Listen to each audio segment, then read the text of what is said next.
Bueno, estamos de vuelta. No sin antes quiero agradecer a todas las personas que nos están siguiendo a través del chat de Twitch. Es importante comentarles que para nosotros es súper importante que nos estén acompañando y que los speakers hayan realizado tan buenas charlas de manera desinteresada, buscando informar, democratizar el conocimiento y generar esta gran comunidad que hoy día University Talk a través de Ecoparty está generando entre Chile y Argentina y los demás países. Quiero dejar con todos ustedes a Matías Meviet, que lamentablemente esta mañana tuvo problemas con su internet y hoy día vuelve ahora con nosotros. Comentarle un poco que Matías, para quienes no estuvieron hoy en la mañana, es ingeniero de sistemas de información de la Universidad Tecnológica Nacional, de la Facultad Regional de Buenos Aires. En la mañana comentaba que Matías también es docente en la materia de seguridad informática, ya hace 8 años. Ha trabajado en seguridad defensiva en la empresa Arcor. Luego cambió el rumbo hacia la seguridad ofensiva, trabajando en ONAPSIS, en un área de investigación. Y hoy día actualmente trabaja como Penetration Tester en Core Security. Así que dejamos a todos ustedes con a Matías y con su conferencia de InfoSec Wardrobe for All. Bueno, muchas gracias por la presentación, gracias a todos por estar acá. Bueno, como dijo a la mañana, al mediodía tuve un pequeño problemita técnico, como suele pasar en estos momentos de pandemia. Así que bueno, los que escucharon la primera charla van a ver una parte repetida, pero bueno, vamos a repetir por si hay alguno que no estuvo en la primera charla, esa primera partecita. Así que bueno, contarles un poco, la idea de la charla es contarles un poco todos los temas relacionados a seguridad de la información, después darle un pantallazo a la salida laboral para toda la gente que se está metiendo y está empezando a trabajar en seguridad o les interesa trabajar en seguridad, ver cuáles son las oportunidades laborales que hay y algunas recomendaciones para la gente, digamos, no tan técnica en el día a día y recomendaciones más prácticas para protegerse. Entonces vamos a empezar con lo que es un breve resumen de lo que es seguridad de la información.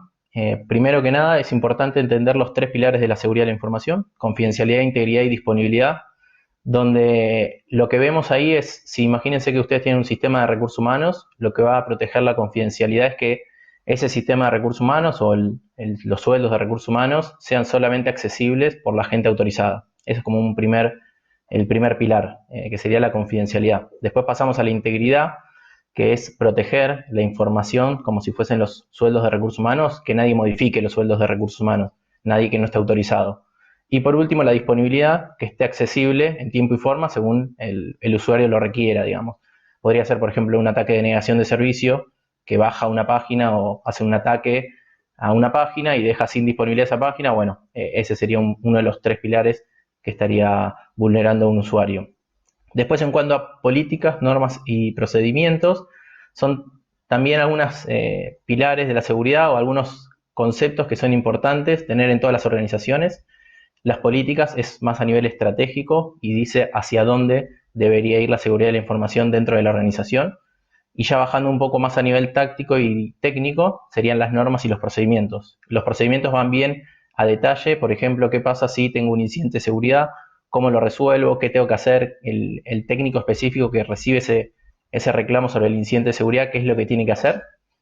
Y después también a nivel organizacional, el área de seguridad de toda empresa que le interese, aunque sea el concepto de seguridad, debería tener un área confeccionada donde haya un responsable, que muchas veces se lo llama CISO, como Chief Information Security Officer, o podría ser jefe de seguridad, gerente de seguridad, el nombre que cada empresa le quiera dar. Y después algo importante también, que a las empresas que les interese la seguridad es importante que tengan, es un comité de seguridad de la información, que debería estar compuesto por el responsable de seguridad y después por alguno de los gerentes de área de la compañía. Los gerentes de ventas, compras, digamos, depende a qué se dedique la empresa, deberían estar todos los responsables de la organización más el responsable de seguridad en ese comité.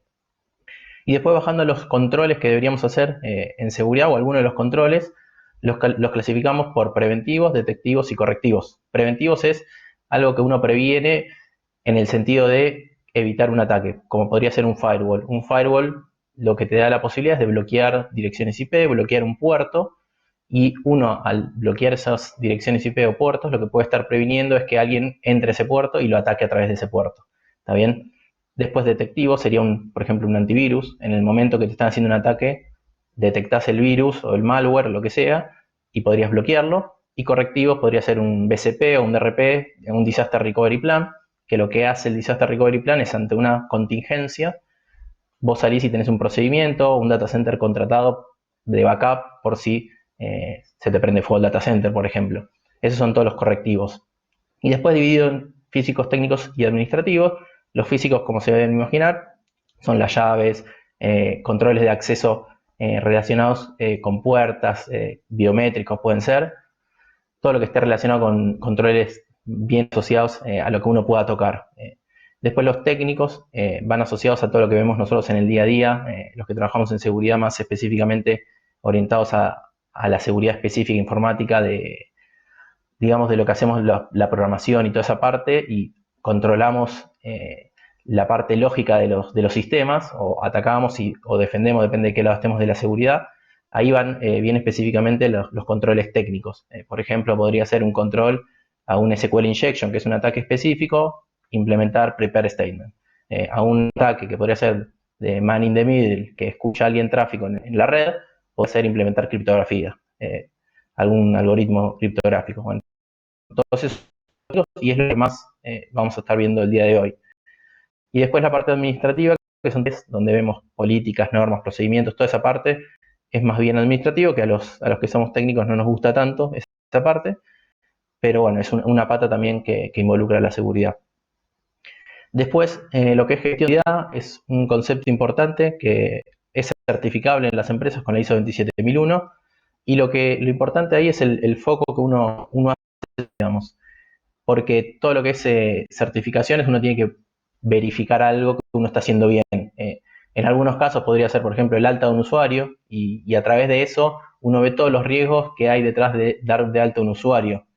Por ejemplo, en mi experiencia en Arcor se había certificado el alta de usuario a través de una gestión de identidades, de Identity Management, y ese proceso se certificó en la compañía, y lo que se hacía eran cosas que van mucho más allá de crear un usuario y cómo hacemos ese proceso de crear un usuario, sino que el servidor donde está, si hay un backup de ese servidor, o alguna contingencia si se cae ese servidor, después cómo se accede a la oficina donde está el servidor, un montón de controles, digamos, que están por fuera del proceso en sí, pero a nivel de seguridad es algo muy bueno, porque se analizan los riesgos, y los riesgos en seguridad es casi un sinónimo, es muy importante los riesgos en todo lo que es seguridad. Y lo que decimos también en seguridad es que no existe el riesgo cero, ni la seguridad 100%. Eso, digamos, es una premisa básica. Y después algunas de las formas de mitigar estos riesgos que vamos detectando, que puede ser en la ISO 27001 o en cualquier análisis de riesgo que se haga en las compañías. Una forma de tratar el riesgo es una mitigación.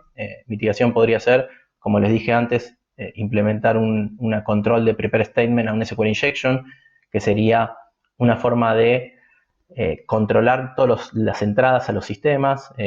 Para otros tipos de ataques también técnicos, también existen otras mitigaciones, y para llevarlo un poco también al día a día de lo que estamos haciendo hoy, quedándonos en nuestras casas o lavándonos las manos, también es una forma de mitigar el riesgo del contagio de lo que estamos transcurriendo hoy en día. Después, en lo que es transferencia, ahí nosotros podríamos contratar un seguro, por ejemplo, cuando uno choca el auto. Bueno, podría contratar un seguro que cubra eso. Y a nivel de informática o seguridad informática, nosotros cómo podríamos tercerizar ese riesgo es contratar, por ejemplo, una consultora, contratar a alguien que nos haga un pentest, o alguien que controle en cierta medida la seguridad. No es algo súper recomendable en ese sentido, pero hay algunos casos que requieren ese tratamiento del riesgo. Después, uno que es bastante básico, que es aceptar el riesgo. Digamos, podría ser un caso, por ejemplo, con un corte de luz. Si uno tiene un corte de luz, lo que puede pasar es que contrata una OPS, compra una OPS, eso dura 2 horas el corte de luz. Después uno podría decir, bueno, está bien, si se me corta la luz más de 2 horas, ¿qué hago? Bueno, compro un generador eléctrico. ¿Qué pasa si se me corta el generador eléctrico y me quedo sin nafta? Bueno, llega un momento donde uno llega a decir que yo hasta ahí llego, hasta ahí voy a pagar, voy a invertir por probabilidad de que ocurra ese riesgo. Entonces, ahí es donde acepto el riesgo. Si se corta más de un día, 2 días la luz, acepto el riesgo de no tener una mitigación o alguna medida contra ese riesgo. Y después la última, eliminación del riesgo, que no es eliminación del riesgo en sí, sino es el elemento que introduce el riesgo. Y ahí podría ser, en el caso de que yo tenga una notebook, por ejemplo, con la notebook tengo el riesgo de que me roben la notebook. Entonces, si yo digo eliminar el elemento que introduce el riesgo, vendo mi notebook y desapareció ese riesgo. No es que desaparece el riesgo, pero yo no lo tengo más en mi contexto, digamos. Y a nivel organizacional pasa lo mismo. Si tengo un sistema que tiene muchas vulnerabilidades, que lo compró, se enlató y se metió, y veo que está muy expuesto y tiene muchos riesgos, puedo decir, una de las opciones de eso es eliminar el elemento, que sería eliminar ese software, venderlo, no renovar la licencia, podría ser cualquier motivo de eso. Después, en cuanto a control de acceso, vamos a ver que hay distintos procesos de control de acceso. Tenemos la identificación, que sería la primera parte del control de acceso, donde yo le doy un usuario al sistema que me quiere controlar el acceso de alguna manera. El usuario puede ser un DNI, un legajo, depende de cada sistema, puede identificar de maneras distintas. Y después autentico. Autenticación es cuando un usuario es quien dice ser, digamos, el sistema verifica que el usuario es quien dice ser. ¿Cómo se puede hacer eso? De muchas maneras también, con una contraseña y de otras maneras que vamos a ver con los factores de autenticación. Después lo que es autorización, lo que hacemos en ese proceso de autorización, vamos a verificar que el usuario tiene permisos para hacer las operaciones que requiere, digamos. ¿Sí? Imagínense que ustedes están en un sistema, bueno, el sistema les va a brindar ciertos menús, ciertas opciones para hacer, ciertos permisos para borrar, para agregar, ciertos campos. Bueno, eso es la parte de autorización que está dentro del control de acceso. Y dos conceptos más importantes dentro del control de acceso, el no repudio. El no repudio, ahí lo que nosotros hacemos con el no repudio es, si uno tiene un usuario y una contraseña y ingresó al sistema con ese usuario y contraseña, uno no puede decir que no fue él, digamos, porque ya está autenticado con ese usuario. El no repudio busca eso. Por ejemplo, la ley de firma digital tiene no repudio porque uno ilegalmente hasta tiene también no repudio, pero uno podría implementar no repudio a nivel organizacional con políticas, diciendo al usuario o a la persona que toda acción con su usuario y contraseña es responsabilidad de esta persona. Y después la trazabilidad, que es la auditoría. Auditoría de todo lo que se haga en los sistemas ayuda al control de acceso. ¿Quién le dio los permisos? ¿Cómo se dieron esos permisos? ¿Quién accedió? ¿A qué hora accedió? Todo eso va a servir para, si hay incidente de seguridad, poder controlar quién fue el que cometió ese fraude o lo que haya sido que haya pasado. Después, metiéndonos un poquito más en la autenticación, una forma de dividir la autenticación es por 3 factores de autenticación, que es algo que uno sabe, que podría ser una contraseña, un PIN, una pregunta, una respuesta que se le hace al principio al usuario para que después, en caso de que se olvide la contraseña, por ejemplo, tenga que poner esa respuesta para recuperarla. Bueno, muchas variables de cosas que uno sabe es un factor de autenticación.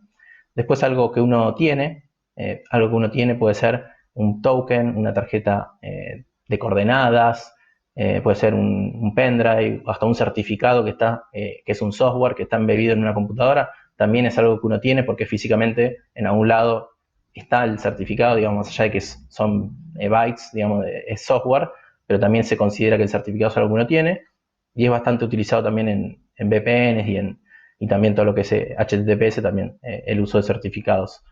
Después todo lo que es algo que uno es significa, digamos, toda la parte biométrica que tiene los controles de acceso, y lo biométrico puede ser reconocimiento de iris, huella, retina, huella dactilar, digamos, todo lo que sea biométrico es algo que uno es. ¿Y para qué, digamos, hacemos esa clasificación de factores de autenticación? Porque la fuerza de esta autenticación se da en el conjunto de esos factores. Digamos, si uno tiene algo que uno sabe con algo que uno tiene, o algo que uno sabe con algo que uno es, o algo que uno tiene, digamos, cualquier conjunto de esos valores de factores dan la autenticación fuerte. ¿Y por qué da eso? Digamos, exponencialmente más fuerte es la seguridad en ese sentido, porque si a uno le comprometen, como si fuese, comprometen la password o le comprometen el PIN, es muy probable que la forma en que uno guarda esa información sea similar o pueda llegar más fácil a robar esa otra medida de seguridad. En cambio, algo que uno sabe, como puede ser una contraseña con una tarjeta de coordenadas, que uno la tiene guardada en su casa, es menos probable que descubran esa vulnerabilidad, digamos, que descubran eso también, porque tendrían que tener contacto con la persona o hacerle completar toda una planilla con todas las tarjetas de coordenadas, lo cual no es infalible porque no existe seguridad 100%, pero bueno, es una buena medida de seguridad si uno tiene que implementar una autenticación, mezclar esos factores, no poner una contraseña y un PIN, sino una contraseña y un token, más allá de que sea un token que lo tenga en el celular o que lo tenga en un dispositivo hardware específico, eso ayuda mucho a lo que es la seguridad. Después, autenticación basada en hashes. Un hash es un algoritmo criptográfico que se aplica y da un resultado fijo siempre, más allá de la entrada que puede ser variable. Y se usa mucho para la autenticación, para no dejar guardado contraseñas en texto plano en las bases de datos, por ejemplo. Entonces, lo que hacemos es calcular ese algoritmo del lado del usuario cuando ingresa la password y el servidor tiene guardada su contraseña hasheada, digamos, ya aplicado el algoritmo criptográfico y las compara. Si son iguales, cuando el usuario ingresó la contraseña, los autentica y si no, dice la contraseña es incorrecta y no los deja, o el usuario o la contraseña es incorrecta y no los deja pasar. Después, en modelos de control de acceso discrecional, sería que el usuario, el owner, el dueño del dato, le da acceso y dice quién accede y quién no a ese recurso. A nivel mandatorio, es una etiqueta que se le asocia al usuario y se generan reglas para definir quién tiene acceso y quién no. Por ejemplo, en el caso de compras, podría ser un usuario que sea analista, que hace las compras, y el que jefe aprueba las compras. Entonces, a nivel mandatorio, si alguien pide permiso para aprobar una compra y es analista, le va a denegar el acceso porque la etiqueta que tiene es de analista, entonces le va a denegar automáticamente el acceso. Es una forma más dinámica y más fácil de hacer el control de acceso. Lo único que tenés que tener todas las reglas predefinidas del momento cero, o lo más definidas posible. Y basado en roles, que es el Role Based Access Control, que es el RBAC, que muchos lo conocen los que están metidos en seguridad. Y el RBAC lo que hace es justamente implementar roles, a esos roles meterle permisos en función del rol de recursos humanos o cualquier acceso que se quiera definir dentro de la organización. Y ahora sí, ya metiéndonos un poquito más en lo técnico, el proceso de vulnerabilidades y parcheo es una de las primeras partes importantes del desarrollo de software para la parte de seguridad. ¿Cómo funciona esto? Digamos, alguien, un researcher, un investigador independiente o alguien que pertenece a una empresa y trabaja como investigador, descubre una vulnerabilidad, la reporta a una empresa. En la parte del reporte a una empresa es importante que ese reporte a la empresa, digamos, sea de alguna manera controlado y encriptado, que no sea en texto plano que vaya a eso, porque es información confidencial y si se descubre esa información, puede tener un problema la empresa de software a la que uno le está reportando esa vulnerabilidad. Entonces siempre tiene que ir cifrado. Una vez que uno hace el reporte, la empresa empieza a, a trabajar sobre ese reporte de la vulnerabilidad y intenta parchearlo en el menor tiempo posible. Acá un poco en experiencias pasadas de tanto en Apsys como en Core, que estoy trabajando ahora, hicimos un análisis de cuánto tiempo tardan las empresas en hacer parches, implementar los parches, y nos dio en un principio que lo mínimo que tardaban las empresas en aplicar el parche era un mes y lo máximo 2 años. Y en el medio, digamos, el promedio de tiempo que tardan las empresas son 6 meses. ¿Y por qué pasa eso? Una pregunta que seguro se pueden hacer, ¿por qué tanta diferencia de un mes a 2 años? Porque depende mucho del software que uno descubrió una vulnerabilidad, si el que desarrolla ese software es importante para sus clientes o si lo usan mucho o poco.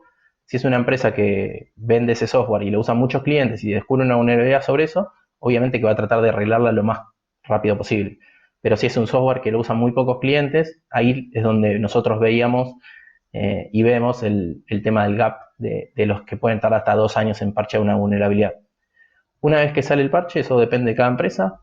Algunas empresas como Microsoft lo hace el segundo martes de cada mes. SAP también lo hace el segundo martes de cada mes. En el caso de Oracle lo hace de una manera media rara, de que lo hace en enero, abril, julio y octubre. Y lo hace el martes más cercano al 17 de esos meses. Es una forma media rara, pero bueno, es definición de cada empresa como lo desea parchar. Y la parte más importante de todo este proceso es la parte de los parches, digamos. Que hay muchas empresas que no parchean sus sistemas. ¿Por qué pasa eso? Porque si está funcionando y está en producción, déjalo que no lo toques, básicamente. Entonces, eso es una de las grandes razones por la cual no se implementan los parches. Y a veces también hay empresas que deciden esperar a que salga una nueva versión más estable y recién ahí migran y ya vienen con todos los parches embebidos. Hacen como proyectos más grandes, en vez de ir metiendo parche, esperan un tiempo y cuando está estable la versión migran. Son dos grandes razones por las cuales las empresas no instalan parches, aunque hay un montón de otras razones corporativas que hacen que también de recursos, porque hay gente que tiene que probar eso, tiene que instalarlo, es todo un proceso y gente y recursos que tienen que estar dedicados a eso. Después, segregación de funciones es otro de los conceptos que se usa en la seguridad de sistemas, y lo que hacemos ahí es básicamente el control por oposición. Si hay un proceso crítico, como podría ser el de generar una compra de una notebook, bueno, ese proceso puede estar dividido en generación de compra y aprobación de compra para generar el control por oposición y que no haya fraude en comprarse una notebook y mandársela a su casa, por ejemplo. Eso es algo que se usa mucho en empresas medianas grandes, y también todo lo que es compliance, digamos, regulaciones internacionales, requieren tener segregación de funciones implementado y hacer controles de segregación de funciones. Después, en cuanto a los modelos de seguridad, que cada uno puede implementar de la manera que quiera, y lo importante sobre esto es que la seguridad acompañe al proceso de desarrollo de punta a punta, más allá de cómo implementen en sus empresas los sistemas, más allá de si es método ágil, cascada o cualquier otra metodología de desarrollo de software. Lo importante es que seguridad se involucre desde el momento cero hacia todo el proceso. Y en cuanto a arquitectura, es importante también involucrar a ciertos componentes de seguridad en cada una de las etapas de ese sistema. Por ejemplo, tenemos base de datos, tenemos application servers, tenemos frontends. Entonces, en cada etapa tenemos que pensar que eso es un activo del sistema y tenemos que pensar cómo protegemos ese activo. Podría ser con firewall de base de datos, la base de datos. Por ejemplo, la parte de frontend podría tener un web application firewall, que lo que hace el web application firewall es de proxy reverso, que en vez de controlar la salida de Internet, controla todo lo que ingresa de Internet al sistema. Eso es una buena práctica para controlar todo lo que viene de Internet, aplicar un web application firewall. Y después firewall de base de datos, como dije, para lo que es la base de datos. Una cosa importante también en lo que es desarrollo de sistemas y la seguridad de ese desarrollo son las vulnerabilidades que están vigentes en el mundo sobre estos sistemas. Y hay un reporte súper conocido, muy conocido, que es el Top 10 de OWASP, y que muchas empresas toman como base cumplimentar con eso. Digamos, no existe, como les dije al principio, no existe seguridad 100% ni riesgo cero, pero contemplando estas vulnerabilidades, aunque siempre se pueden encontrar nuevas, es una buena base para empezar. Por ejemplo, inyecciones, hay un montón de tipos de inyecciones distintas. Puede ser SQL Injection, LDAP Injection, hay un montón, OS Command Injection, digamos, hay un montón de inyecciones de código, y lo cual lo pone en la vulnerabilidad número 1 porque es algo muy usado y se suele explotar bastante en las empresas. Nosotros lo vemos a diario eso. Después, por ejemplo, otra vulnerabilidad bastante usada y conocida, la de External Entities, XML External Entities. Esa también es aprovecharse de un input que viene de no sanitizado por XML, y nosotros nos aprovechamos de esa falta de sanitización, y uno podría inyectar código ahí adentro del XML, que eso después se termina ejecutando del lado del server, y eso podría llegar a poder ejecutar código remoto del lado del servidor. Depende cómo esté sanitizado y qué es lo que está haciendo con ese input que se ingresa en el XML, hasta podría llegar a dar compromiso al Remote Code Execution. Después, otro ejemplo también que llama la atención y que se usa bastante en la industria de seguridad, el cross-site scripting. Ese cross-site scripting también tiene algunas variantes, como puede ser el historiado, que queda guardado, o también el reflejado, que el reflejado requiere que el usuario interactúe con la aplicación, y lo que pasa ahí es que hay un Java, JavaScript o el código que sea que tenga el lenguaje que tenga PHP o el que sea que tenga el software, y lo que pasa es que no está sanitizado algún parámetro y se inyecta en ese parámetro, y lo que termina ejecutando es del lado del cliente código. Después, ¿qué código puede ejecutar? Lo que el atacante tenga ganas de hacer y se le ocurra, y depende el tipo de ataque. Nosotros en los penetration tests o mismo cuando hacíamos research se hacen pruebas de concepto y se ve hasta dónde se puede llegar, pero ya con el hecho de que tenga una vulnerabilidad de este tipo es algo no súper grave, y depende en conjunto con otra vulnerabilidad puede ser más grave aún, digamos. Entonces estas cosas son importantes tenerlas en cuenta. Después, lo que es deserialización es otra vulnerabilidad bastante utilizada, que también muchas veces termina en un Remote Code Execution, ejecución de código remota, y lo que hacemos ahí es aprovecharse de una deserialización con falta de sanitización. Uno puede serializar un objeto y del lado del servidor se deserializa y se ejecuta ese objeto. Entonces lo que podemos hacer es mandar un objeto que comprometa al servidor, después lo deserializa al lado del servidor, y eso se termina ejecutando con algunas temas técnicos en el medio, pero no me voy a meter mucho en la vulnerabilidad de serialización por un tema de que es bastante complejo. Cada una de estas vulnerabilidades se pueden profundizar un montón, pero por un tema de tiempo no los vamos a profundizar mucho. Bien, después un tema importante, lo que es seguridad, que hacemos en el día a día en todos lados, es todo lo que son protocolos, TCP/IP y modelo OSI, que es un modelo más bien teórico, el modelo OSI, pero sí lo que es importante conocer del modelo TCP, las capas y cómo funcionan, porque los ataques a los protocolos que vamos a ver ahora en un ratito, digamos, lo que tiene eso es que hay que conocerlos bien para saber cómo atacarlos. Si uno no sabe cómo funciona, es mucho más difícil entender cómo atacar algo que uno no sabe cómo funciona. Entonces, lo primero importante es entender cómo funciona y después ver cómo se puede atacar eso. Por ejemplo, en el protocolo RP lo que hace es traducir direcciones IP como las que le asignan la máquina, a lo que es ARP, digamos, a una dirección MAC. ¿Está bien? Entonces, ese protocolo es el encargado de hacer eso. El ARP Poisoning lo que hace es inyectar código en esa tabla ARP. Un código que en realidad es una línea, que es lo que vamos a ver ahora en el Poisoning en un ratito. En un laboratorio que hacemos en la Cátedra de Seguridad Informática, hacemos estos laboratorios en vivo. Antes de la pandemia lo hacíamos en unos laboratorios físicos ahí en la facultad y ahora lo hacemos remoto con unas VMs que le pasamos a los chicos y ellos replican todo el ataque de ARP Poisoning y otros ataques más que también vamos a ver en un ratito.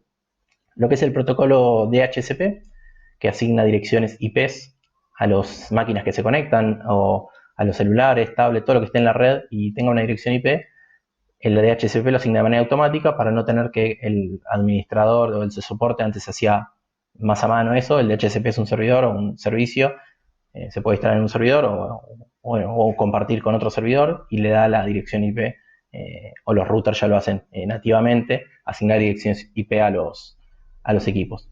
Después lo que es ataques al DHCP también puede ser a nivel de cliente o a nivel de servidor, donde podríamos hacer un man in the middle, donde lo que es salida desde esa máquina hacia Internet, lo hacemos que antes de que salga a Internet pase por la máquina del atacante, que el gateway, ahí lo que puede hacer el atacante es cambiarle el gateway de la víctima y hacer lo que pase por la máquina del atacante y de ahí es que salga a Internet, que ahora vamos a ver en un ratito un poquito de eso.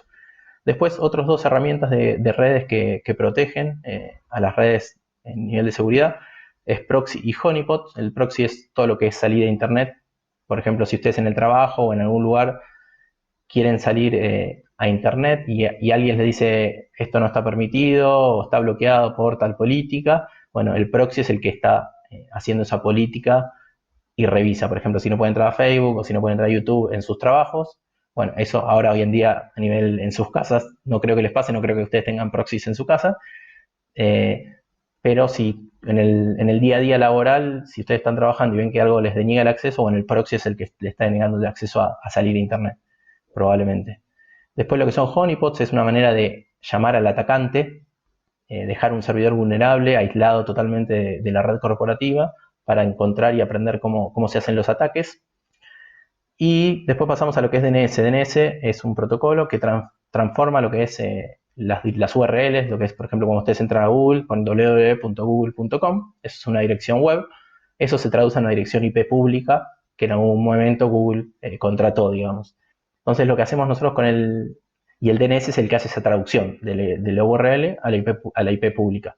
Lo que nosotros hacemos con el spoofing, que todo lo que es spoofing es hacerse pasar por otro, lo que hacemos con ese spoofing es hacer cuando hace un request, por ejemplo, a una página, si yo quiero clonar la página de un banco y quiero hacer un spoofing con esa página de un banco, bueno, yo me clono la página de banco X, bueno, ese banco X me la cloné el sitio, lo tengo levantado y cuando el usuario final, o sea, la víctima, quiere entrar a ese sitio, yo le respondo con mi IP donde cloné el sitio. Entonces, ahora lo vamos a ver en un poquito más de detalle, también en parte del laboratorio hacemos eso y lo vamos a ver un poquito más en detalle. Después lo que es HTTP y HTTPS, eso HTTP es todo en texto plano, con lo cual ahí no hay nada de tráfico cifrado, lo cual es un problema.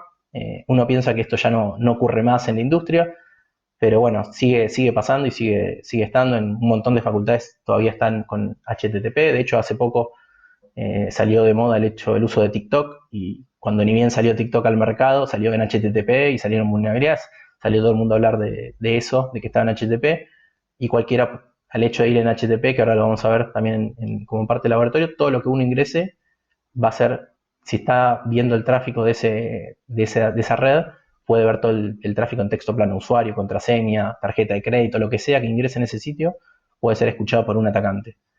Después lo que son firewall, para proteger también las redes, uno puede bloquear un puerto, una dirección IP, o lo que uno quiera bloquear a nivel de redes, hasta MAC address podría ser que uno bloquee, y con eso lo que uno hace es prevenir ciertos ataques, porque uno puede dejar habilitados solo los puertos o direcciones IP que uno requiere para trabajar y el resto queda bloqueado. A nivel de IDS y IPS, Intrusion Detection System o IPS, Intrusion Prevention System, que son sistemas de detección de intrusos y de prevención de intrusos. Lo que hacemos ahí es buscar anomalías a través de una regex, que es como una regla de detección, donde yo pongo un patrón y ese patrón, si por ejemplo quiero detectar una vulnerabilidad de cross-site scripting, bueno, es probable que la palabra script esté presente, eso podría ser una forma de detectar. Otras formas de buscar el mayor, el menor, si en algún caso está complementado con otra ataque, digamos, con otra forma común de ataque, con una firma común de ataque, eso podría desplegar alguna alerta dentro de lo que es los IDS y los IPS. El IDS lo va a detectar y lo va a informar al administrador, y el IPS podría eventualmente llegar a bloquear el ataque. Después lo que es VPNs, hoy en día cada vez más se usa, siempre, digamos, hace varios años ya que se usa la VPN, pero hoy en día con el tema de pandemia, la mayoría de las empresas salieron a ampliar las VPNs o a poner más equipo para bancarse todo el nuevo flujo de VPN, pero básicamente la VPN lo que hace es proteger una red donde es insegura, que es Internet, a través de criptografía. Uno puede mejorar la seguridad de esa red y confiar un poquito más en las conexiones a través de Internet. Como siempre les dije, no hay seguridad 100%, también, las VPNs también pueden ser vulnerables, pero aunque sea es un buen punto de inicio. Y la seguridad wireless también es un buen punto de inicio, configurar la seguridad con clave y obviamente de WPA, WPA2 para arriba. Nosotros en el laboratorio de seguridad en redes también nos mostramos, llevamos un router a la clase y mostramos cómo en 5 minutos se puede vulnerar una clave cifrada con un protocolo web, que es bastante sencilla, y en cuestión de 5 minutos, con una herramienta específica, AirCrack, que viene dentro de la distribución Kali, era cuestión de minutos que se rompía y hacíamos un capture de flag con eso, lo cual era bastante divertido. Algo de criptografía, no vamos a entrar en detalles en temas criptográficos, porque esto es una charla más bien introductoria y de contenido general de lo que es seguridad, pero algo importante de los conceptos importantes, que hay distintos tipos de cifrado en flujo, donde cada bit que llega a la máquina es cifrado de alguna manera y después de otro lado se puede descifrar. En bloque es, en vez de cifrar bit a bit, agarro un bloque de X bytes, lo cifro todo, lo paso y así consecutivamente. Y después lo que es cifrado simétrico y asimétrico, que es lo que se usa habitualmente en distintos tipos de casos. Lo que es simétrico para, por ejemplo, cifrar un disco entero de la máquina. Si te roban la máquina y está cifrado el disco, bueno, por lo menos no te van a poder ver tu información, o inicialmente no podrían verte la información. Y así con eso podrían ser otras utilidades para lo que es simétrico. Y después asimétrico, por lo general, es cuando uno quiere compartir información con otra gente, donde uno tiene su clave privada, que la guarda para él, digamos, tiene su propia clave y le pasa la clave pública a otra persona. Entonces yo cifro con mi clave privada y la otra persona con mi clave pública, que se la pasa a todos mis clave pública, puede descifrar ese mensaje y leerlo. Es utilizado por PGP y por un montón de otras herramientas que se utilizan para cifrar y es bastante bueno. Obviamente depende del algoritmo de cifrado que use uno dentro de eso, pero es una forma bastante habitual de utilización de criptografía. Después, algunas comparaciones de algoritmos criptográficos son interesantes para cuando uno tiene que desarrollar un sistema, no ir con el primero que encuentren y decir, bueno, porque uso criptografía ya estoy seguro, porque todos los días salen vulnerabilidades nuevas sobre eso y hay que estar al tanto de todos esos temas. Y algoritmo de hash, que luego hablamos cuando hablamos de autenticación a través de hashes. Lo importante del algoritmo de hash es eso, entender que es un algoritmo, una cuenta matemática, imagínense una cuenta matemática que se aplica sobre un documento, un archivo, o lo que uno quiera, hasta un disco rígido entero se podría aplicar un algoritmo de hash, y la salida, si no se modificó nada de todo ese disco, todo ese documento, lo que uno vaya a aplicar el hash, si no se modificó nada, el hash va a ser el mismo la salida, con lo cual es una muy buena utilidad para verificar la integridad de los sistemas. Después lo que es análisis forense, algo importante del análisis forense es tener a todos los involucrados, conocer los involucrados, que hay tal perito de parte, que es el que va a trabajar tanto con la parte demandada o la que hace la denuncia, digamos. Eso cada uno contrata el suyo. Después están los peritos de oficio, que son los que salen por sorteo. Y después está el juez, que es el que va a comandar la denuncia, la causa que esté en curso. Se hacen unos ciertos puntos de pericia donde se analiza punto por punto los problemas, que en este caso lo que nos trata a nosotros es la parte de análisis forense más bien de la parte informática, y lo que vamos a analizar ahí es, por ejemplo, si hay un caso de pedofilia, ver si salió de tal máquina una imagen específica, si estaba compartiendo, si estaba vendiendo esa información, cómo la vendía. Entonces, toda la parte técnica de accesos y verificar si se estaba utilizando esa herramienta, es importante que el técnico lo conteste lo más agnóstico y objetivo posible eh, en función de lo que uno ve. Y se suele utilizar mucho en los puntos de pericia el condicional, porque uno nunca en seguridad puede asegurar. Uno puede decir, bueno, yo vi que de esta máquina tiene instalado tal programa y que se compartieron estos archivos de manera bien objetiva y lo más agnóstica posible. Después lo que es cadena de custodia, también cuando uno recolecta la evidencia, hay un papel, una documentación que requiere que se mantenga la cadena de custodia, que lo que indica eso es que hay que llevar un registro de por dónde pasó esa evidencia durante toda su vida de utilización, digamos. Y lo que es la evidencia, en el caso de análisis forense en informática, porque también hay otros análisis forenses de otras especialidades, digamos, lo que hacemos nosotros es contemplar la evidencia digital, que tiene algunas características que la diferencian de la física, como es, por ejemplo, que es replicable bit a bit, o sea, igual puedo duplicar una evidencia exactamente igual de lo que era la original, también que tengo metadatos y otras características que lo hace diferencial de la física. Y la parte demandada, por lo general, una práctica que hace habitualmente, es tratar de ocultar la evidencia. Y es algo con el que el perito informático va a tener que lidiar en parte porque puede aplicar criptografía, puede hacer un montón de procedimientos para ocultar esa evidencia. Y el analista forense va a tener que trabajar con eso para tratar de descifrar o de buscar formas de recolectar esa evidencia, obviamente si está relacionado con la causa, no solamente romper por romper, digamos, sino todo lo que está relacionado con la causa. Y los procedimientos forenses son bastante amplios. No voy a poder explicar todo lo que es un procedimiento forense en este tiempo corto, pero también durante la cursada lo vemos un poco más en profundidad y es algo súper interesante. Todo el punta a punta desde que se recolecta la evidencia hasta que se hacen los puntos de pericia y todo lo que pueda hacer el analista forense para detectar todos esos fraudes, digamos, y problemas de seguridad. Ahora sí, metiéndonos un poquito más en lo técnico, hay el laboratorio que venimos utilizando y algo que está bueno para que se entienda y para explicar un poco esto. Por ejemplo, lo que es PGP. Lo que es, ven ahí abajo en esa pantalla Wikileaks, es una página donde dice una búsqueda que es Hacking Team. Hacking Team fue una empresa, una consultora italiana que hace ya unos años fue hackeada. Y lo que pasó con esa empresa es que tenía todos los mails en plaintext, en texto plano, sin cifrar, y había hasta vulnerabilidades de Adobe y un montón de vulnerabilidades que estaban ahí mismo.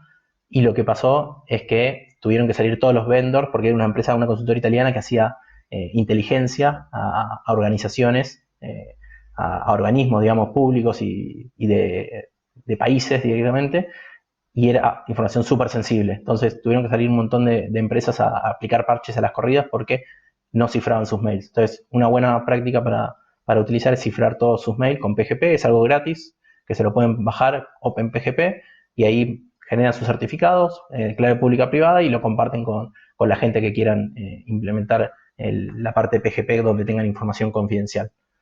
Y después una buena práctica para la gente que quiere meterse en la parte de seguridad, es que nosotros lo usamos también en la facultad, es el Ring Zero Team. No solamente esta página, sino cualquier CTF, que son Capture the Flag, que es básicamente ir por un objetivo. El objetivo puede ser tomar control de una máquina o puede ser llegar hasta tal archivo, depende, o encontrar tal vulnerabilidad. Y son cosas muy interesantes que uno le enseñan un poco a la seguridad más en detalle. ¿Está bien? Entonces, eso es un buen inicio si ustedes quieren meterse en seguridad.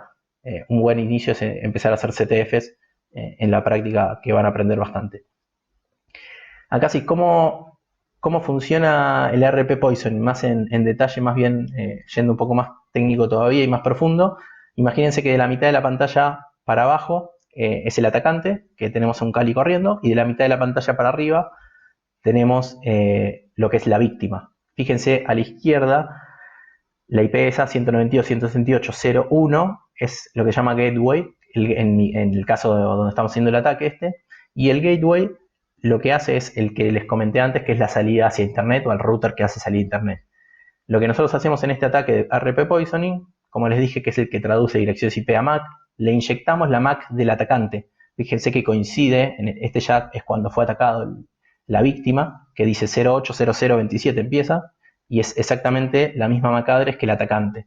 Eso es porque a través de Ethercap, que es una herramienta que ya trae Kali, pudimos hacer el ataque y pudimos inyectar o poisonear, envenenar la tabla RP. Una vez que ya hicimos eso, levantamos el Wireshark, que es otra herramienta para escuchar tráfico de red, y con ese Wireshark lo que hacemos es escuchar todo lo que hace en la aplicación, básicamente. En este caso es un login, que es el login, y la password, que es una password bien segura, en este caso. Entonces, por esto es importante lo que les comentaba antes en la parte de seguridad en redes, entender el protocolo, porque esto va en la parte de aplicación y uno tiene que entender cómo leer toda esta información. Entonces, complementando un poco eso con la práctica, es cómo se llega a hacer un ataque.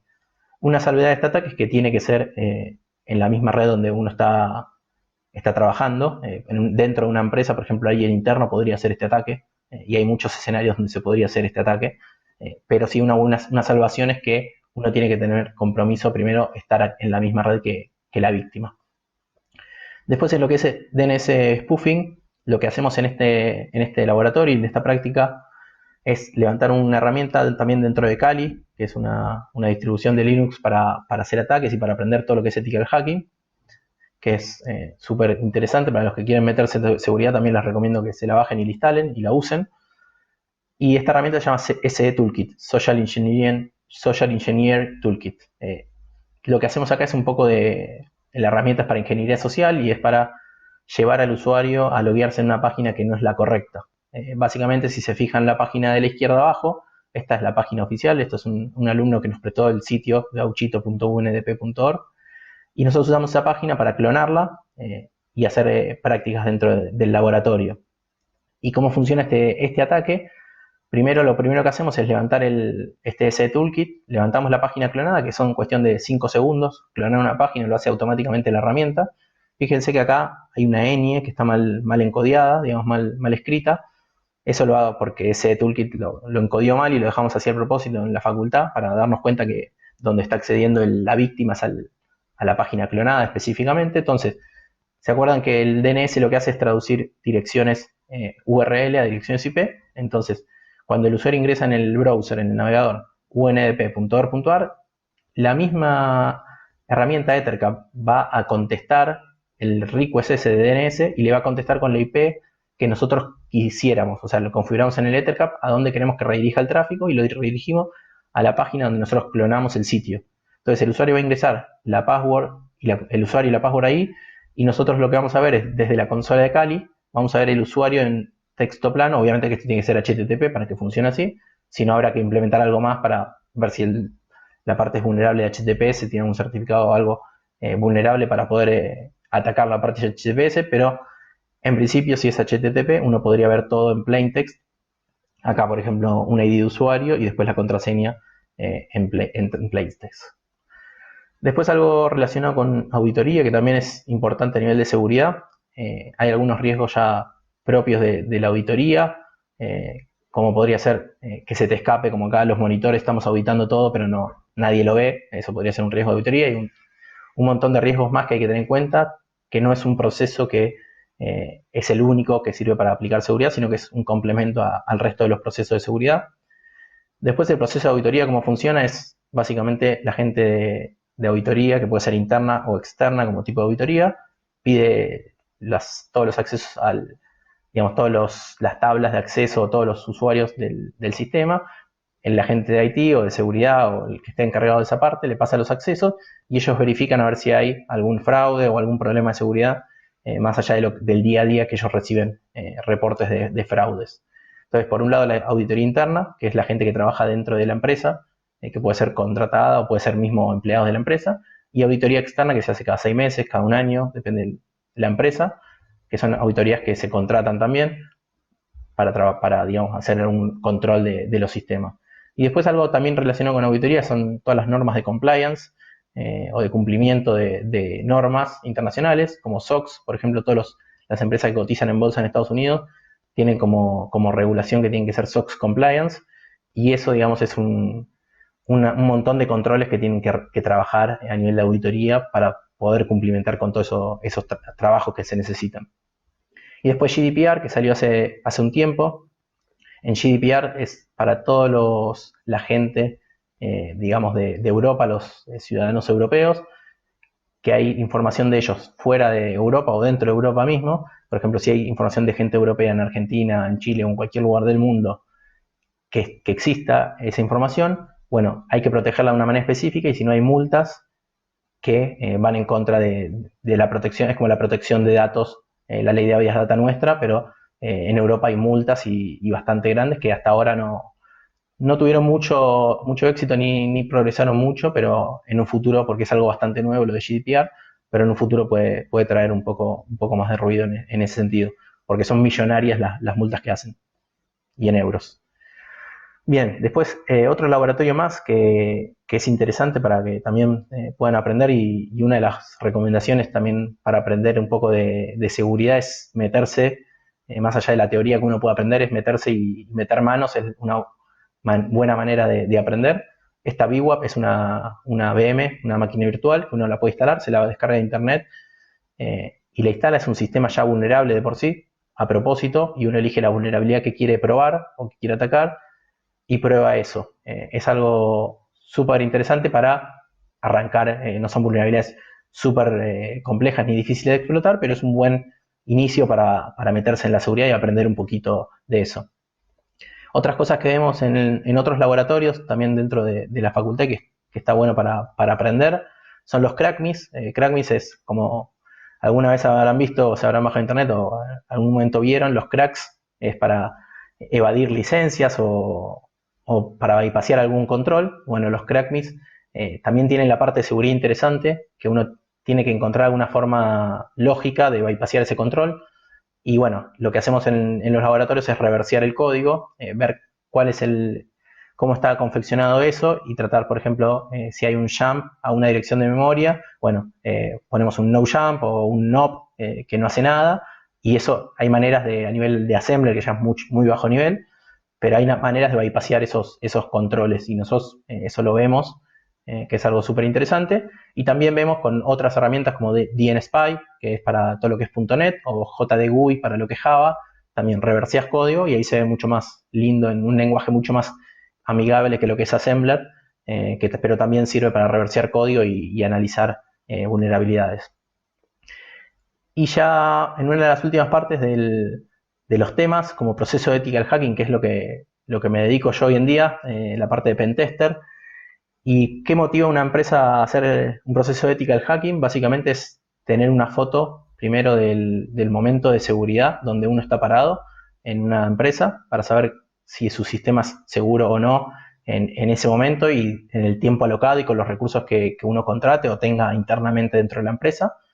Pero es importante entender eso, entender primero que es una foto del momento y con una cantidad de recursos específica. No significa que por hacer un pentest uno va a estar seguro y no lo van a atacar, digamos. Es un complemento más, como todo el resto de las herramientas que vimos de seguridad, que ayuda a ponerse en el lugar del atacante, y esa es la parte interesante del ethical hacking, que uno tiene que ponerse en el lugar del atacante y tratar de vulnerar un sistema y mostrar compromiso al cliente, y eso es lo que para mí hace interesante este rubro. Para ello, digamos, es como el proceso más complejo. También hay otras herramientas que lo hacen de manera más sencilla, como un vulnerability scanning. El vulnerability scanning, lo que hacemos es escanear directamente un sistema. Uno le da una dirección IP o una URL y le dice al sistema escanea esta URL y eso lo que dice es cuán vulnerable o cuántas vulnerabilidades se encontró. Obviamente que eso es una herramienta automática y no va a encontrar demasiadas cosas así jugosas o interesantes, pero a veces si uno está en cero, una vulnerability scanning como para arrancar podría ser un buen punto de inicio. Y después de eso viene el Vulnerability Assessment. El Vulnerability Assessment lo que hace es procesar todo ese escaneo automático y que alguien con conocimientos pueda bajarlo a detalle. Muchas de las herramientas de esta de Vulnerability Scanning dan muchos falsos positivos, muestran vulnerabilidades que realmente no son vulnerabilidades, y eso ayuda mucho al Vulnerability Assessment, y el Penetration Test mucho más todavía porque es directamente meterse dentro de los sistemas. Algo de malware y threat intelligence que también vemos dentro del curso y es interesante para aprender, y este es un rubro específico para trabajar. Los tipos de malware que hay, vemos virus, troyano, ransomware, vemos todos los tipos de virus y las formas de propagación que existen, ya sea a través de mail, por internet, bajándose un archivo inseguro. Todo eso es herramientas que usan los atacantes para comprometer a los usuarios, a las víctimas. Y como analizamos, también se hace mucho análisis de malware del lado defensivo también, ya sea estático o dinámico. Estático es tener el código viéndolo, digamos, sin estar corriéndose el código, y uno ve el código fuente o el código de compilado y lo ve de manera estática. Y el dinámico sería cuando uno lo está corriendo, puede vaguear y ver cómo funciona. Y la ingeniería inversa es lo que vimos antes de reversear el código para ver el código fuente cuando uno ya está compilado, tiene que reversear eso. Hay maneras más felices y menos felices, depende de cómo esté compilado y qué lenguaje sea. Y después todo lo que es Threat Intelligence, que es un tema aparte, que es también súper interesante, que se usa mucho para hacer inteligencia de buscar, por ejemplo, todo lo que es Open Source Intelligence, que uno busca en las redes, ya sea LinkedIn, Google, Facebook, un montón de redes sociales donde hay información muy interesante para el atacante, y uno, si se pone en el lugar del atacante, de ahí puede buscar mucha información. De hecho, nosotros en los pentest que hacemos habitualmente usamos mucho de eso de Threat Intelligence, y previo al ataque, o sea, previo a cuando se contrata el pentest, también hacemos algo de inteligencia para saber dónde está la empresa y cómo funciona, y hasta dónde podríamos eventualmente llegar. Obviamente depende de qué tipo de pentest se contrate y cómo funcione. Un poco de salida laboral de lo que es seguridad informática. Tenemos dos grandes áreas de seguridad defensiva y ofensiva. Yo, como mencionaba al principio, empecé con la parte defensiva, y después me di cuenta que era un mundo totalmente distinto la parte ofensiva, y la realidad es que me gusta mucho más lo ofensivo que lo defensivo. El hecho de ponerse en el lugar del atacante es algo súper interesante, y que a día uno aprende cosas nuevas y tiene que estar a la vanguardia con todas las nuevas técnicas de ataques y todas las cosas que salen nuevas, así que eso es algo súper interesante en la seguridad ofensiva. Y en cuanto a la defensiva, tenemos la parte, por ejemplo, de infraestructura, donde tenemos todos los firewall, IDS, IPS, toda esa configuración, alguien la tiene que hacer, y el área de infraestructura de seguridad es la que se encarga de eso. Después auditoría es un área aparte, donde tenemos auditoría que podría ser interna, alguien dentro de la empresa, auditoría externa, alguien fuera, como las consultoras, las Big Four, donde hay un montón de trabajo sobre eso. Después lo que es soporte a incidentes de seguridad, también se podría trabajar en ese rubro, con proyectos de seguridad donde implementamos sistemas a nivel corporativo, y eso tiene que tener seguridad en alguna parte. Entonces todos esos sistemas, el área de proyectos es la que toma esos proyectos y de alguna manera le tiene que dar seguridad. Ese es otro rubro interesante.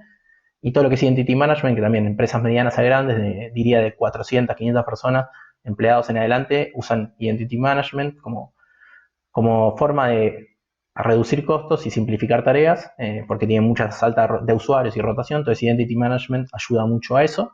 Y consultoría, que engloba todo lo anterior, que cualquiera de las otras áreas podría uno trabajar en consultoría de cualquiera de estas áreas, digamos.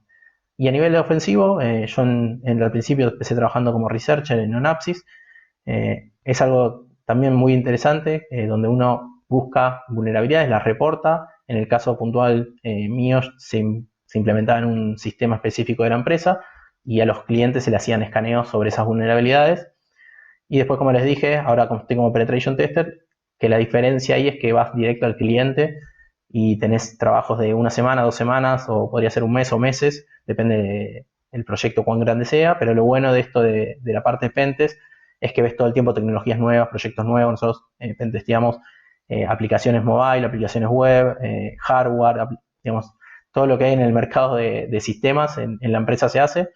Y está súper interesante porque aprendemos todos los días técnicas y cosas nuevas sobre lo que hay en el mercado.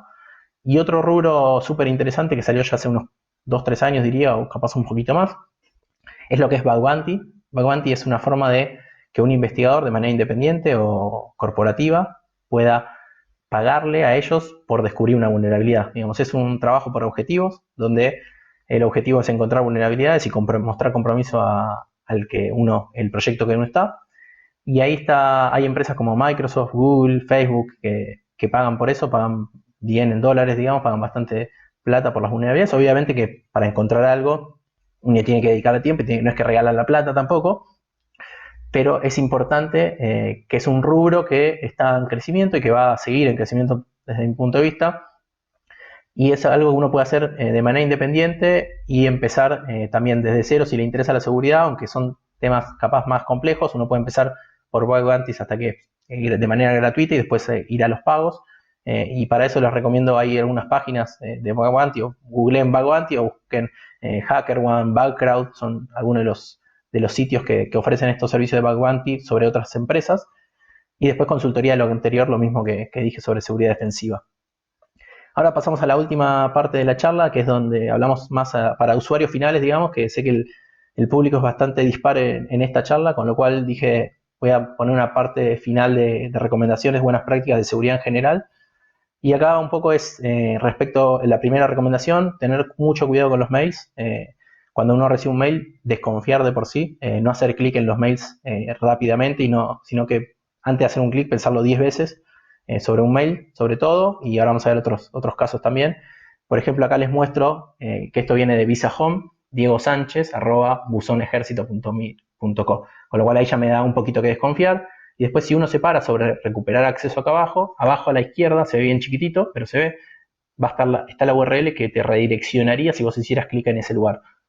Entonces, nunca hagan clic ahí, siempre y cuando venga de un lugar medio que no saben su procedencia o no están seguros que sea. Y si están muy seguros, igual también una buena práctica es si le dicen cambiar la password o hacer alguna operación, una buena recomendación es entrar ahí, digamos, mirar el mail, y ir a la página oficial de Visa, por ejemplo, en este caso, y cambiar la password desde ahí, o hacer lo que les diga la empresa en ese caso, pero hacerlo desde la página oficial del sitio para ver si es un mail real o es algo fraudulento que le estén queriendo robar información. Después lo que es WhatsApp, también está a la orden del día con los ataques del estilo phishing, que es lo que vimos anteriormente. Y acá la única diferencia es que en vez de que venir por mail, viene por WhatsApp, y esto le ha pasado a amigos míos de que hicieron clic ahí y llegaron a poner información, con lo cual tengan mucho cuidado con lo que llega por WhatsApp. Hoy en día también con la pandemia llegan un montón de información fake, y más allá de la información fake también hacen estas promociones como bono de combustible, y en este caso es falso. Así que con lo cual hay que tener cuidado con todos estos mails, todos estos WhatsApp, no hacer clic. Y si tienen dudas sobre esto, si ustedes googlean, por ejemplo, Shell, bono combustible, al segundo, si ya es una vulnerabilidad o algo extraño, les va a salir información sobre esto, porque todo el tiempo están analizando malware la gente que se dedica a eso. Entonces, en el momento va a salir seguro alguna noticia de que esto es falso, para verificar la fuente también.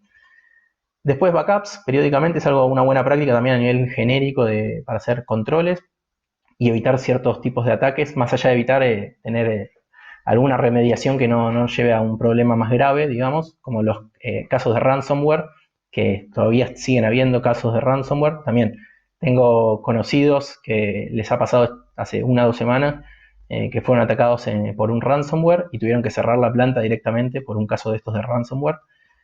Con lo cual son casos que son graves y pueden generar muchos problemas a nivel organizacional o a nivel personal también, porque esto lo que hace es secuestrar la información y pedirle a cambio plata. En Bitcoin, en este caso eran $300 en Bitcoin, y fue un caso súper famoso el WannaCry. En el caso que les dije hace un par de semanas fue algo similar a lo que fue Snake, un ataque. Pero lo importante de esto es tener backup, actualizar los sistemas y todo lo que vimos anteriormente, tratar de Y algo también importante, dos cosas importantes de los backup es que esté en lugares distintos y por otra parte probar los backups, porque también suele pasar bastante que uno hace backup y nunca los prueba y que en el momento que realmente los necesita desaparecen o hay un error o algo pasa. Entonces una buena práctica de los backups es probarlo periódicamente. Y como última recomendación es los que trabajamos en seguridad, usamos la paranoia bastante seguido, somos bastante paranoicos en varios casos, entonces la paranoia ayuda mucho en lo que es seguridad, desconfiar de lo que uno ve en los sistemas, de los clics, de lo que llega de información, si llega un mail o un pop-up medio extraño, lo que sea, desconfíen de eso y si ven o piensan que fueron atacados, traten de buscar por dónde fueron atacados, cambiar las contraseñas, cambiar si les comprometieron el mail, cambiar el recupero, porque también después los atacan y después lo vuelven a atacar con el mail de recupero porque se lo cambiaron. Entonces, en lo que es seguridad es muy importante el hecho de la paranoia y tener cuidado con todos los riesgos que hay en el mundo y en la seguridad. Bien, ahí llegamos al final de la presentación. No sé si hay algunas preguntas. Perfecto, Matías, muchas gracias. Como decimos nosotros acá en Chile, un mar de conocimiento, 1 centímetro de profundidad. Hablaste de diversas temáticas, hoy día queda a disposición de las personas donde quieren profundizar y por qué área quieren ellos tomar. Tenemos algunas preguntas. Bueno, había una que hablaba Bien, específicamente de qué controles mínimos recomendamos o recomiendas a los usuarios que hoy día están en sus casas producto de la pandemia, eh, y sobre todo para ellos que tienen un poco menos de conocimiento en el campo de lo que es la seguridad. Diste bien. Buena. varias recomendaciones. Sí, algunas sobre el final de la charla dieron unas recomendaciones. Igual, más allá de eso, la última recomendación, eso de ser un poco paranoico en cierto sentido de seguridad, pero más allá de eso también depende de lo que uno haga, si es a nivel ya personal o corporativo, eso también cambia un poco el enfoque. A nivel personal también, tener antivirus, parches, no bajarse software sin licencia de internet, no, digamos, no hacer cosas que después le van a instalar mal software que probablemente sea malicioso, digamos, si uno se busca software ilegal, es muy probable que después sea infectado y uno hasta podría ser infectado y no darse cuenta, con lo cual tratar de ir a los sitios confiables y si algo les resulta desconfiado, consultar a gente que conozcan, que sepa del tema para asegurarse si es un link real, si es mentira. También una buena práctica el uso de VPN si se conectan a redes corporativas y también digamos, protegerse del lado, así como uno lo hace cuando se protege cuando sale a la calle, que se cuida de cruzar, de que no venga ningún auto y mira el semáforo y hace otros cuidados. A nivel personal, en lo informático, pensar igual, tener cuidado donde hace uno clic. Hay mucha gente que le llega información y trata por el hecho de estar al día y de conocer esa información, hace clic en cualquier lado y quiere estar al día y muchas veces esos sitios o software que se descargan no son lo más sanos posible, digamos. Bueno, Matías, tú has estado en ambos mundos, en la parte ofensiva y en la parte defensiva. Pero también hablaste, o hablamos, cuando hablamos de diversos componentes de lo que es la ciberseguridad o la seguridad, ¿cuáles consideras tú que debiesen ser primordiales al momento en que queramos concentrar la defensa en una organización? Bien, buena pregunta. En sí, la defensa, para mí, no hay una silver bullet, como se llama, la bala de plata, no existe una forma única de proteger los activos informáticos. Por eso también me gustó la idea de hacer un walkthrough, digamos, un recorrido por todas las áreas para entender que no es una sola la que nos da seguridad. Como dijimos, la seguridad 100% no existe y los riesgos ceros tampoco, con lo cual creo que es un complemento de lo que vimos hoy, ya sea seguridad en redes, seguridad en desarrollo. Me ha tocado trabajar en empresas del lado defensivo y después darme cuenta de un montón de cosas que no se hacían del lado defensivo, del lado ofensivo, perdón. Entonces, creo que lo mejor que uno puede hacer como empresa o personalmente es hacer un complemento lo más abarcativo que pueda y no decir, bueno, para mí la bala de plata es hacer pentes, o para mí la bala de plata es tener un equipo de seguridad que implemente firewall por todos lados, o tener un CISO que sea el mejor del mundo, sino que para mí es un complemento tener un buen equipo de seguridad a nivel corporativo. Eso ayuda mucho desde mi punto de vista. Que tenga skills distintos, digamos, que conozca de distintas áreas, ya sea defensivo u ofensivo, que puedan complementarse y trabajar juntos. Creo que es un buen puntapié para después avanzar un poco más, digamos, profundizar. Perfecto. Hoy, mira, lo otro es que, ¿cómo podríamos nosotros recomendar a las empresas que hoy día se están metiendo o que ya están metidas en el mundo de las metodologías ágiles o lo que es el DevOps? ¿Cuál es tu mirada con respecto o las recomendaciones a esas empresas que ya están en esa parada, en lo que es el desarrollo ágil o el DevOps?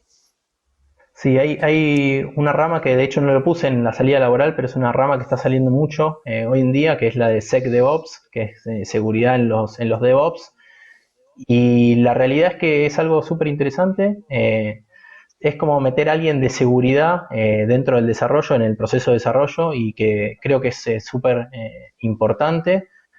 Y de hecho también se hace mucho en las empresas ya que están avanzados en lo que son los desarrollos. Hay muchas empresas que hacen concientización a los desarrolladores, más allá del SecDevOps, que puede hacer testeos del código, si es seguro o no seguro, si tienen librerías inseguras o lo que sea que tengan. Lo que está bueno y que me parece súper valioso es que estén trabajando juntos con los DevOps y con los desarrolladores. La gente de seguridad es algo que antes no se veía. De hecho, es una de las cosas que hablamos siempre cuando hablamos de seguridad en la materia, cuando vemos el tema de seguridad en desarrollo, que es algo que son dos mundos como muchas veces muy dispares, lo que es programación y seguridad, y tienen que estar cada vez más pegados.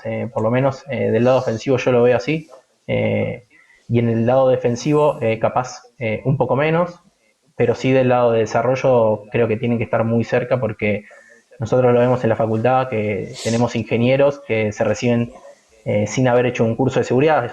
La materia que damos nosotros es una materia electiva, y hay mucha gente que no la elige y capaz se recibe ingeniero en sistemas de información y desarrollan sin tener idea de seguridad, lo cual es importante tener un SecOps o alguien de seguridad que los pueda ayudar en este conocimiento.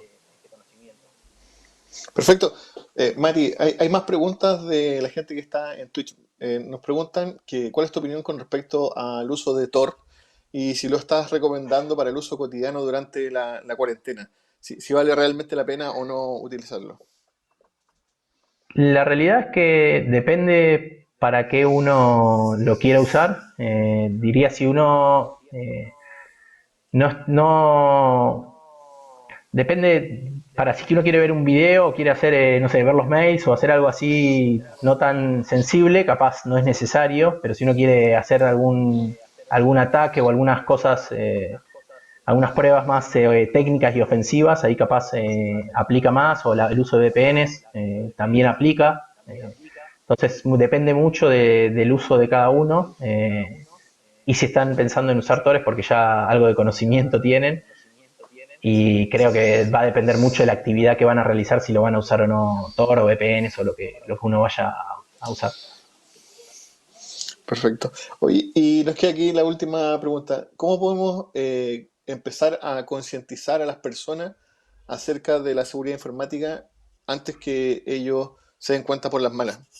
Somos lo mismo que tú nos Es una muy buena comentabas, pregunta. amigos que caen en el burdo de dar clic en un SMS donde te mandaron un hipervínculo y ya comprometiste tu tarjeta de crédito, infectaste tu equipo. ¿Cómo podemos ser capaces de concientizar a las personas antes de que Sí, les suceda el daño? es una buena pregunta. En general, este tipo de eventos creo que ayudan bastante.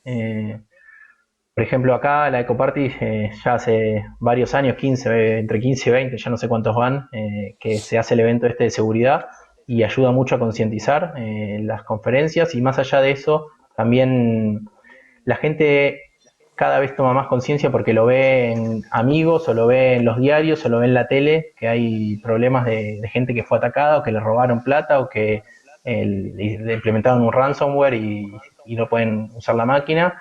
Entonces, yo creo que es un proceso que va a llevar tiempo y no hay, creo que no hay una receta para ello. Eh, Simplemente tratar de seguir concientizando desde el lado de los que estamos en seguridad y del resto de la gente el día que más cercano se sientan al tema de un ataque o algún conocido, ahí van a empezar. Creo que no sé si hay una forma específica de llegar a eso de concientizar y decir, bueno, ya estamos tranquilos que están todos concientizados, porque hasta dentro de una organización es muy difícil y ni se llega. Nosotros lo vemos en los pentes y lo vemos en los ataques de phishing que se hacen como pruebas y se llega, mismo en empresas hasta técnicas, donde uno dice, bueno, esta empresa es técnica y capaz la gente está más concientizada, conoce más de seguridad, y igual caen, digamos, igual es un vector de ataque que el usuario siempre sigue siendo el eslabón más débil y va a seguir siendo, es muy difícil la concientización global, digamos, de todos. Pero bueno, vamos en camino y si miramos 10 años para atrás o 15 años para atrás, estamos mucho más concientizados en el público en general de lo que estábamos hace unos años y hay que seguir así, digamos. Perfecto, genial. Matías, yo creo que tu charla le da el broche de cierre a lo que ha sido hoy University Talk. Vamos a hacer una breve pausa y vamos a volver con los sorteos y con el cierre ya de la charla como tal. Y muy agradecido de tu conferencia, de tu charla. Así que muchas gracias y Muchas gracias a todos. manténganse al cierre, por favor.